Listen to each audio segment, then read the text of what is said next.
C'est toujours un plaisir pour moi de vous retrouver à ce rendez-vous de l'information sur ESAE Télévision. Bonsoir, bienvenue tout de suite. Le sommaire.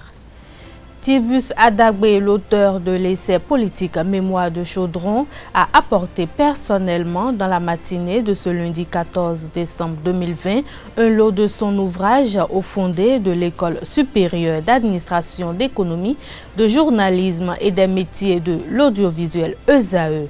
Les exemplaires constituent la commande de cette école supérieure pour meubler les rayons de ses bibliothèques. La tournée de reddition de comptes entamée depuis le jeudi 12 novembre dernier par le président de la République Patrice Talon s'est achevée à Cotonou, au palais de la Marina, le samedi passé. Cette première phase de sa tournée nationale a suscité diverses appréciations dans le quotidien des Béninois. À suivre dans un instant. ESAE Football Club a fait un match nul, 2 buts partout, contre la jeunesse sportive de Poubert JSP en amical le samedi dernier au stade Jean-Pierre Gascon. 7e match test depuis le début des préparatifs pour la Coupe de la Confédération. Cette rencontre a permis au staff d'évaluer le travail abattu au cours de la semaine dernière. Chaque enfant qu'on enseigne est un homme qu'on gagne. L'école est le lieu par excellence de l'éducation. ESAE. Étudiants, étudiantes, nouveaux bacheliers, parents d'élèves, une raison de plus pour choisir l'excellence. Et oui, bénéficier des demi-bourses et de réduction de scolarité à ESAE. Payer 250 000 au lieu de 500 000 en licence 1, 2 et 3 sciences juridiques, économiques, de gestion et en journalisme. Et pour les 100 premières inscriptions en administration des finances et administration générale, bénéficier d'une réduction et payer 400 000 au lieu de 500 000. En master 1 et 2, 500 000 au lieu de 800 000 en administration des affaires, 600 000 au lieu d'1 million en journalisme. Faites partie des 100 premiers inscrits en administration des finances et administration générale pour bénéficier de la réduction. Payez 800 000 au lieu d'1 million. À ESAE Cotonou et Parakou, la rentrée est effective. Le dossier d'inscription est disponible en téléchargement à l'adresse suivante: www.esae.bj/ESAE 2019 ou renseignez-vous à ESAE Cotonou au 96 80 55 11 98 98 14 00 90 93 65 21. À ESAE Parakou au 96 68 16 14 97 77 51 47. À ESAE, l'épanouissement et le développement est au cœur de notre succès. ESAE, l'excellence a un nom.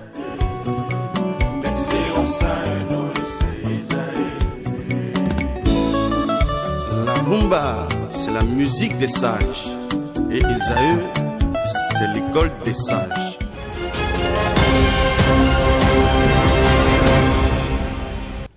Bonsoir si vous nous recevez. Le président de la République, Patrice Talon, a pris part ce lundi 14 décembre 2020 dans la ville d'Abidjan à la cérémonie d'investiture du président Alassane Ouattara.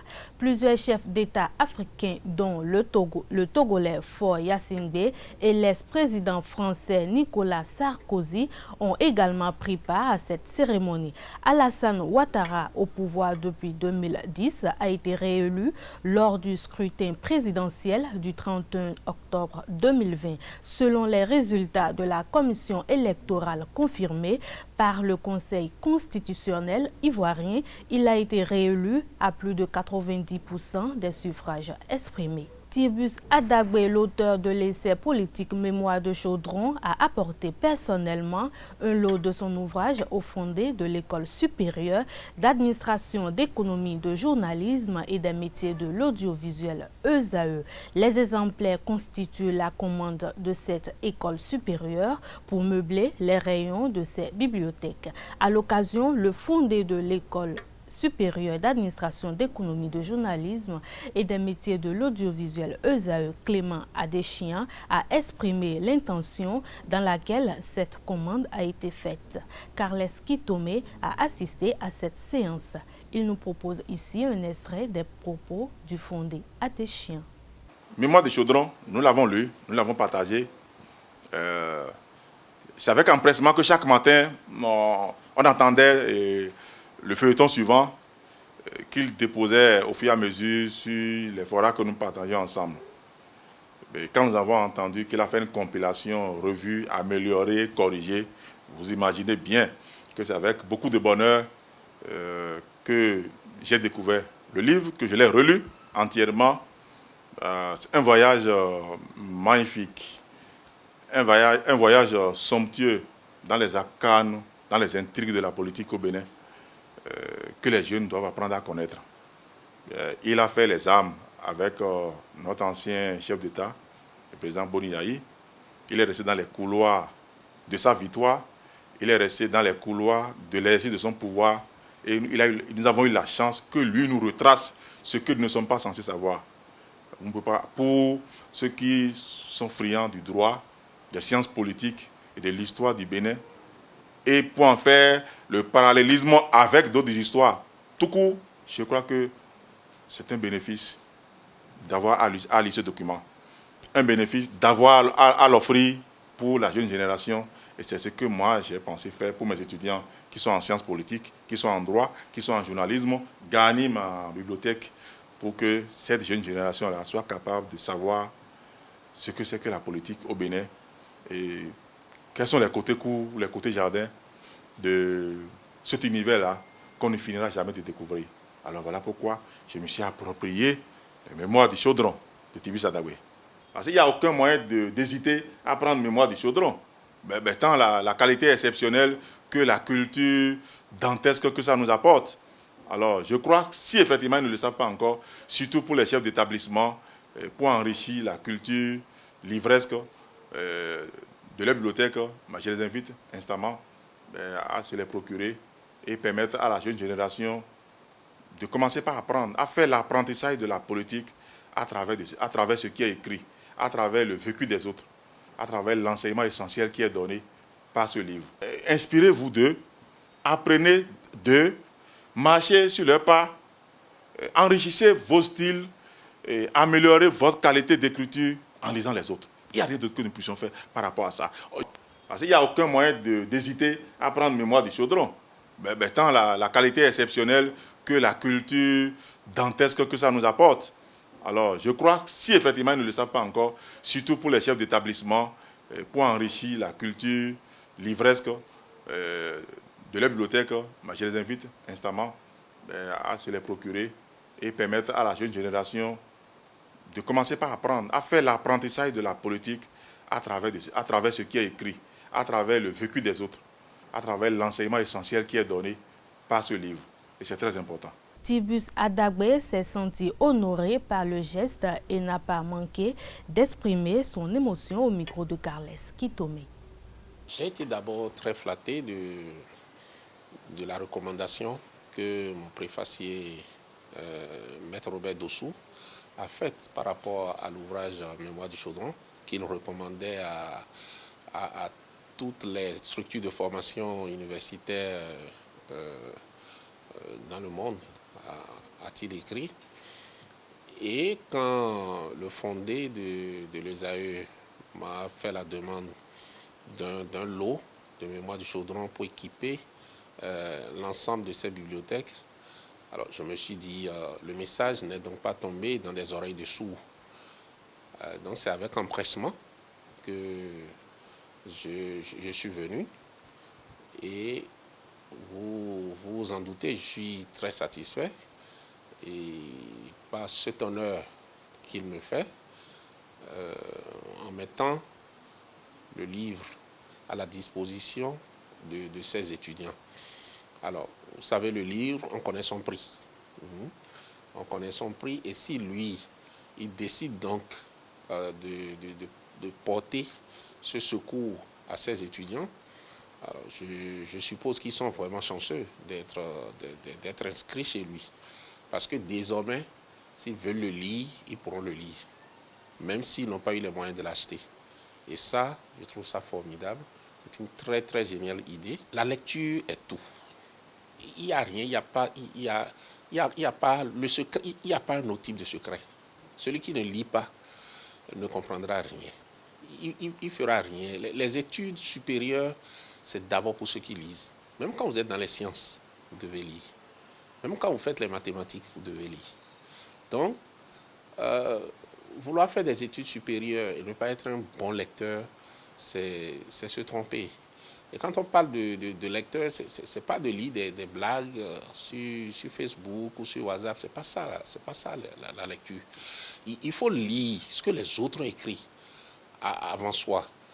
Et Dieu sait que si quelqu'un prend le virus de la lecture, il y a très peu de barrières qui peuvent s'ériger durablement devant lui dans son cursus académique. Ce n'est pas une question de diplôme. Il y a ceux qui se forment pour avoir des diplômes. Ça, c'est lamentable. Mais il y a ceux qui se forment pour être utiles, pour être des gens équilibrés, pour être des intellectuels. À ceux-là, je dirais, la lecture est la base.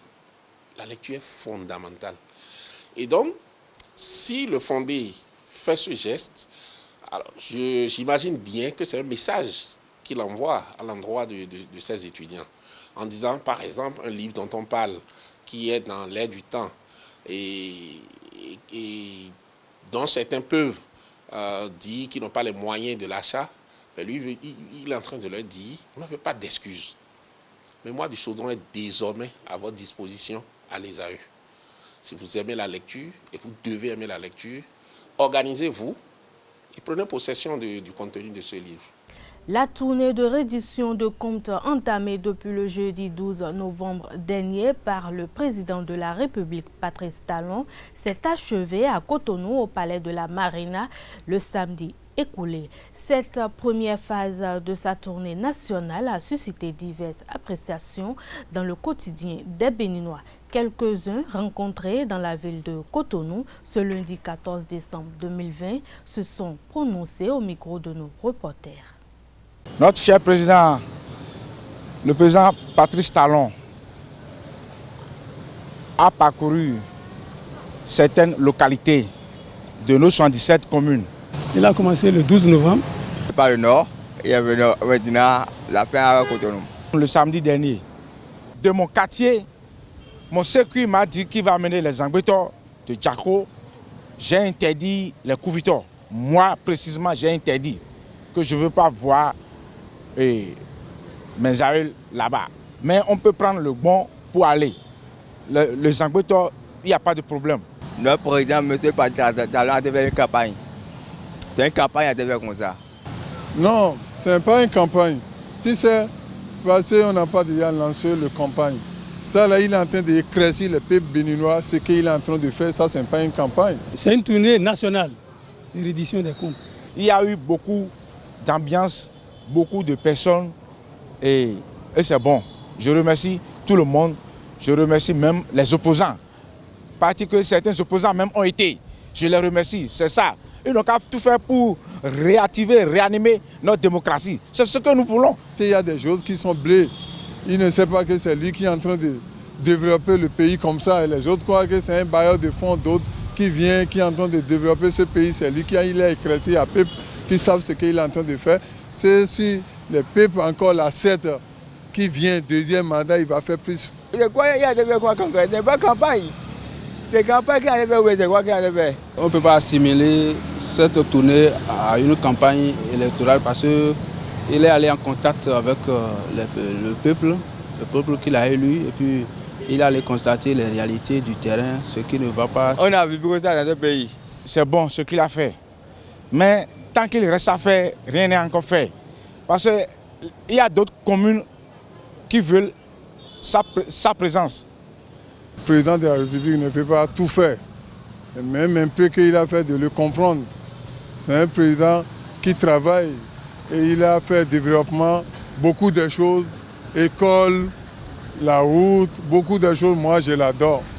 Et s'il continue comme ça, donc le Bénin va avoir un nouveau développement. Il est humain, peut-être il est fatigué, mais la doléance que moi j'ai à lui proposer est qu'il n'a qu'à faire tout possible pour parcourir aussi les autres villes qui n'ont pas eu encore à parcourir parce qu'ils sont aussi des Béninois, ils ont des réalités. Il ne peut pas être là pour faire une tournée toute la ville. Il va faire ce qu'il peut faire. C'est un homme humain, il peut fatiguer. Bon, les autres, les villes qui n'ont pas eu l'occasion de le trouver, il n'a qu'à prendre patience. Ce qui est ici, il va encore repartir. Il va encore repartir. Il n'a pas fini. Mais donc, vous savez, c'est un humain. Il est aussi fatigué. Et les médecins vont le voir, le masser d'abord. Et il va encore choisir un autre temps pour parcourir le reste. Je ne sais pas si c'est 19 ou 20 qui reste. Il va achever ça.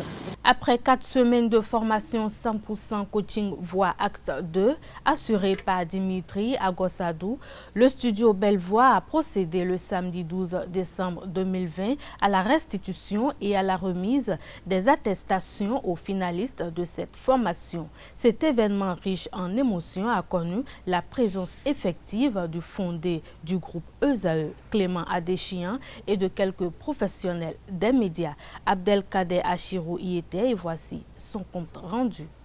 Elles ont pratiqué nos 10 commandements et aujourd'hui elles sont devenues des adeptes de la belle voix, de la voix excellente. Elles sont 9 sur une vingtaine à avoir travaillé leur voix pendant 4 semaines durant 20 heures de formation. Une formation 100% coaching voix assurée par Dimitri Agossadou et son équipe en vue de rendre plus agréable à l'audition l'identité vocale des participants de cet acte 2 du 100% coaching voix. Le travail n'a pas été facile, en passant par le profil vocal de chacun jusqu'au coaching voix. Les voix ont évolué dans le temps et dans l'espace, mais il reste encore à faire. Un bon début certes, mais seul. Le travail garantira la belle et excellente voix qui est l'objectif visé. C'était une séance de restitution et de remise d'attestation placée sous l'égide de 3 figures emblématiques de la presse béninoise. En remerciant une fois encore le grand maître des lieux, M.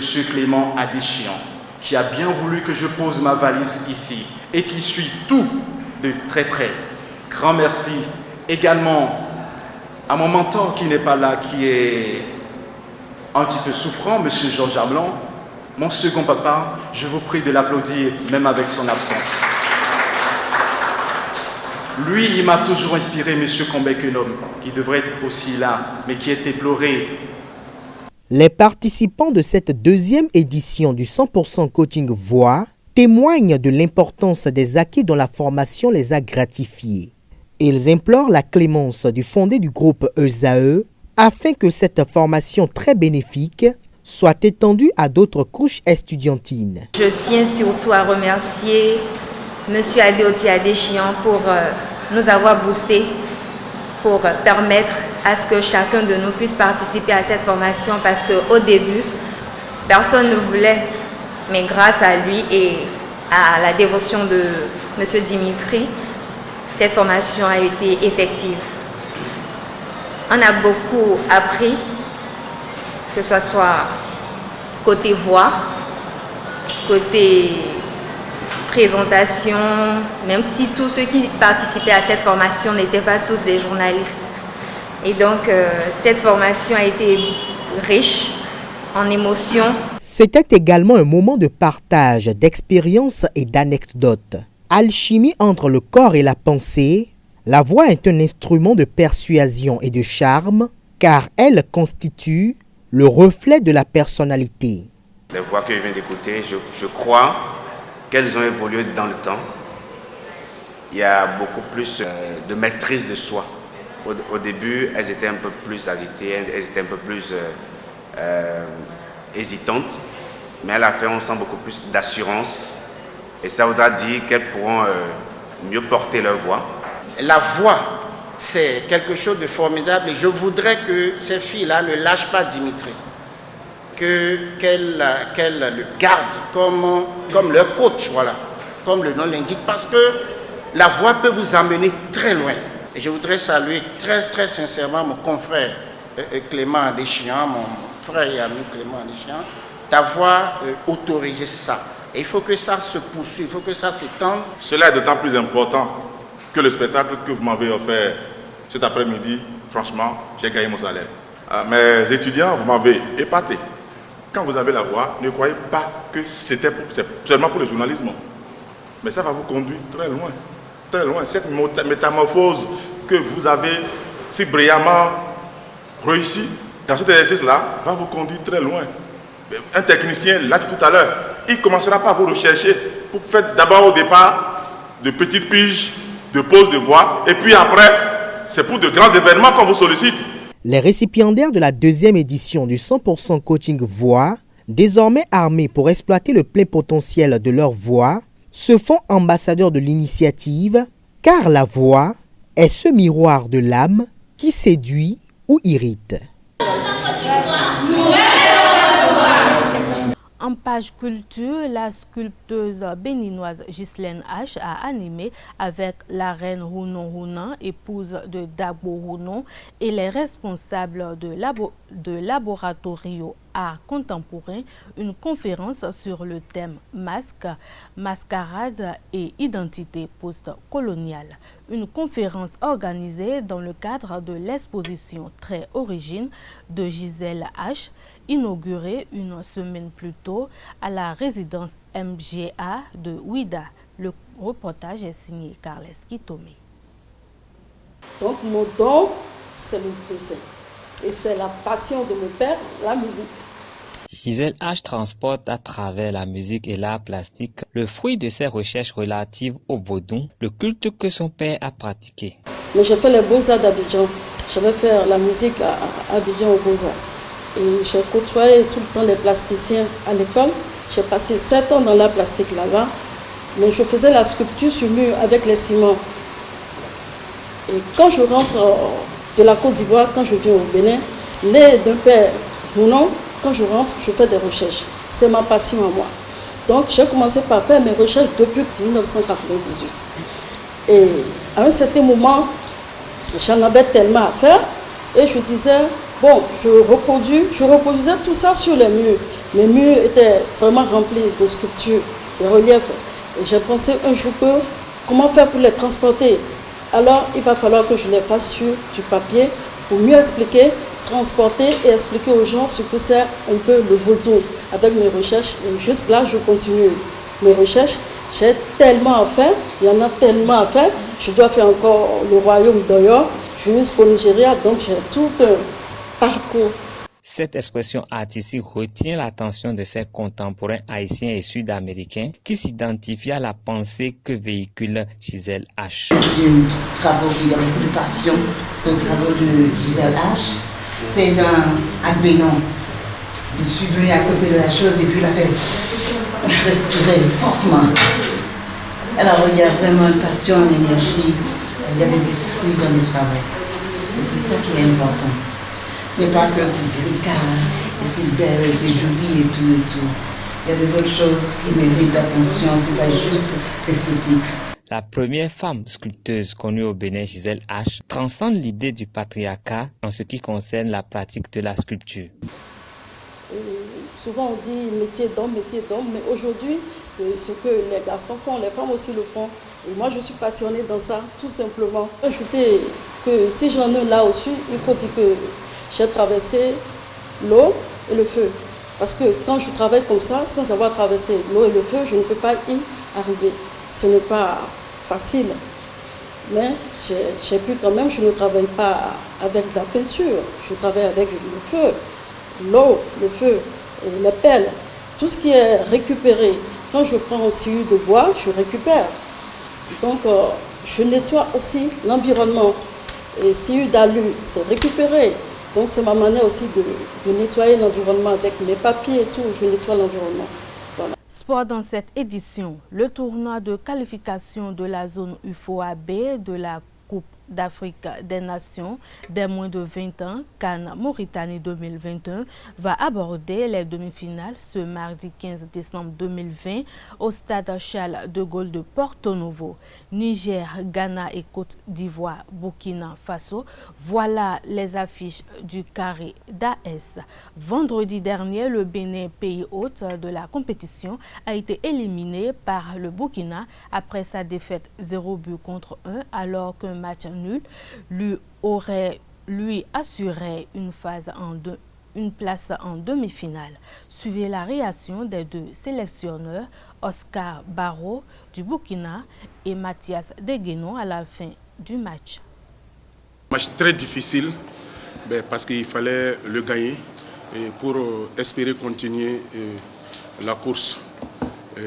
Une équipe très technique, une équipe avec des individualités très énormes. Alors il fallait que nous on s'appuie sur notre collectif, notre âme et notre mental pour aller chercher cette qualification. Nous la savions très difficile quand vous avez une équipe comme le Bénin, où on a des très grandes individualités avec des facilités et des aisances techniques. Alors il a fallu qu'on travaille sur notre aspect positif, qui est notre bloc et qui est notre détermination. Comme notre pays l'indique, nous sommes un pays des hommes intègres où on nous a appris à se battre pour avoir ce qu'on a, et c'est ce que nous avons fait ce soir. Les consignes étaient les mêmes comme face au Togo. C'était venir pour gagner, pas venir pour jouer, pour prendre un point. On était venu dans l'intention de gagner, de prendre les 3 points. C'est ce que nous leur avons dit avant de venir au terrain. Mais malheureusement, c'est parce qu'on a eu droit ce soir. Cette situation nous est déjà arrivée face au Niger, où on a encaissé et on a voulu réagir. La réaction était ce que nous avions vu. On n'a pas pu revenir au score. Ce soir, c'est le même scénario qui s'est produit. On était venu dans l'intention de faire comme nous l'avions fait la dernière fois. Mais comme je l'ai dit, l'adversaire en face de nous avait plus le mental que nous, avait plus d'envie que nous. Et c'est ça qui a au fait joué parce que, comme je l'ai dit, sorti 2 défenseurs en 45 minutes et ça a tout bouleversé au niveau de notre organisation.